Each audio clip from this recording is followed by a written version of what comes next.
ମିଳିତ ସମାଜଙ୍କ ଦ୍ୱାରା ରଚନାଙ୍କୁ ନ୍ୟାୟ ଦେବା ଦାବିରେ କ୍ୟାଣ୍ଡେଲ ଶୋଭାଯାତ୍ରା ଅନୁଷ୍ଠିତ। ରଚନା ସାହୁ ବାହା ହୋଇଥିଲେ ସେମିଲିଗୁଡ଼ା ବ୍ଲକ ବେହେରାଗୁଡ଼ାର ଅନିଲ ଚୌଧୁରୀଙ୍କୁ 2024 ମାର୍ଚ୍ଚ 6ରେ। 10 ମାସ ହୋଇଥିଲା ନୂଆ ଜୀବନ ସାଥୀ ସହ ନୂଆ ସଂସାର ଗଢ଼ିଥିଲେ।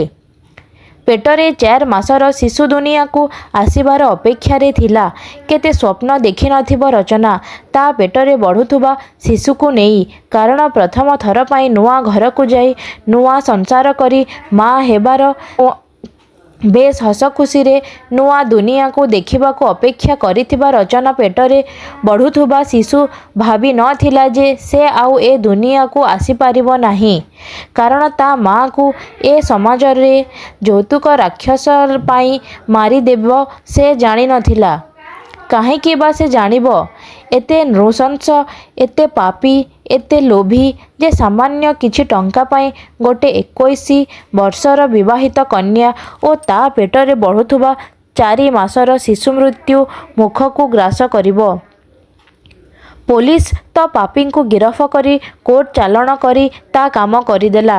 ଏତିକିରେ କ'ଣ ରଚନାର ତା ପେଟରେ ବଢ଼ୁଥିବା 4 ମାସର ଶିଶୁର ଆତ୍ମାକୁ ନ୍ୟାୟ, ଶାନ୍ତି ମିଳିଥିବ? ଚିନ୍ତା କରନ୍ତୁ ଥରେ। ରଚନାକୁ ଜନ୍ମ ଦେଇଥିବା ସେହି ମା ବାପାର କଷ୍ଟ। 21 ବର୍ଷ ଧରି ଲାଲନ ପାଳନ କରି କେତେ ଗେହ୍ଲରେ ପାଳିପୋଷି ବଡ଼ କରିଥିଲେ। ଗୋଟେ ବାପା ହିସାବରେ ଝିଅଟେ ଭଲ ଘରେ ବାହା ଦେଇଥିଲେ। ଭାବିଥିଲେ ଝିଅଟି ତାର ନୂଆ ସଂସାର ଗଢ଼ିବ, ଭଲରେ ରହିବ। ଭୋଜି ଭାତ ଜାନି ଯୌତୁକ ବାଜା ବେଦୀ ଧରା ଉଦ୍ଧାର ହୋଇ ଗୋଟିଏ ମାତ୍ର ଅଲିଅଳି ଝିଅକୁ ବାହା କରିଥିଲେ। ହେଲେ ସେ କ'ଣ ଜାଣିଥିଲେ ଯେ ଯୋଉ ଝିଅକୁ 21 ବର୍ଷ ଧରି ଛୋଟରୁ ବଡ଼ କରି ଯାହାକୁ ସାରା ଜୀବନର ସାଥୀ ସହ ଛାଡ଼ିଥିଲେ ସେ ରାକ୍ଷସ ହୋଇ ତା ଝିଅଙ୍କୁ ମାରିଦେବ? ଏମିତି ଆଉ କେତେ ଯେ ରଚନାର କବଳରେ ପଡ଼ି ମୃତ୍ୟୁବରଣ କରିବେ। ଏମିତି କେତେ ବାପା ମା ରଚନା ପରି ଝିଅକୁ ଯୌତୁକ ପାଇଁ ବଳି ଦେବେ? କଡ଼ା ଆଇନ ଆସିବା ଦରକାର। ଏ ସମାଜ ରହିଥିବ, କିନ୍ତୁ ଏ ସମାଜରେ ରହୁଥିବା ଯୌତୁକ ରାକ୍ଷସ ଆଜି ବି ଜଗି ରହିଛନ୍ତି ଆଉ ଏକ ରଚନାକୁ ଗ୍ରାସ କରିବାକୁ।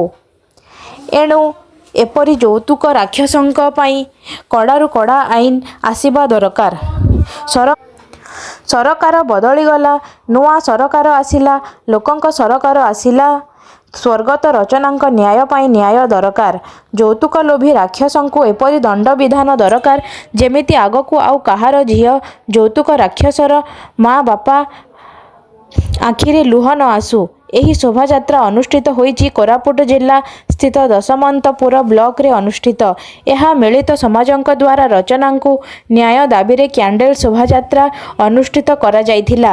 ଏଥିରେ ମୁଖ୍ୟ ବ୍ୟକ୍ତିବିଶେଷ ହେଲେ ନାରାୟଣ ବିଶୋଇ, ମୋହନ ପାତ୍ରହିଆଲ, ରମେଶ ନାୟକ, ଚଲଗଙ୍ଗା ବିଶୋଇ, ରାଜା କୁମାର ସାରଥୀ, ଅକ୍ଷୟ କୁମାର ସମଲିଆ ଏବଂ ସମସ୍ତ ମହିଳା ଇତ୍ୟାଦି ଉପସ୍ଥିତ ଥିଲେ।